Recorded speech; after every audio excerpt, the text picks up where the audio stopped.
போர்ல வந்து தண்ணி ஏத்துறதுக்கு, தண்ணி மட்டத்தை ஏத்துறதுக்கு இப்ப நமக்கு தண்ணி தேவை. அதுக்கான டிஎம்சி நமக்கு வந்து பஞ்சப்பகிர்வாக திறந்து விடணும். அப்படின்னா ஒரே வழி என்ன? பெரிய அளவுக்கான அரசியல் அழுத்தம் குடுத்ததுதான். ஆர் இன் அதர் வேர்ட்ஸ் வந்து முதலமைச்சர் விஜய் இதுக்கு ஒரு உண்ணாவிரதம் இருக்கணும். என்னோட கருத்து அதுதான். ஏன்னா இது பழைய வெற்றி வந்து ஜெயலலிதா இருந்த உண்ணாவிரதம். இதே மாதிரியான நிலைமைங்க. 205 டிஎம்சி அப்போ வந்து நமக்கு இடைக்கால தீர்வு. கர்நாடகம் திறந்தெல்லாம் விடல. மழை இல்ல. அப்போ ஒரு ஆல் பார்ட்டி மீட்டிங்.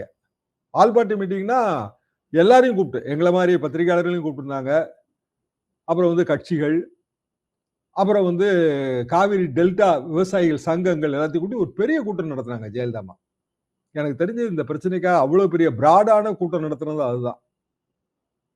அதுல வந்து பலதரப்பட்ட டிஸ்கஷன்ஸ். ஒரு ஸ்டேஜ்ல ஜெயலலிதா என்ன சொன்னாங்கன்னா, அப்படின்னா இந்த பிரச்சனை தீராது அப்படின்னா கர்நாடகத்துக்கு போற கரண்ட்டை கட் பண்ணிடுவோமான்னு கேட்டாங்க. அப்படியே கேட்டாங்க.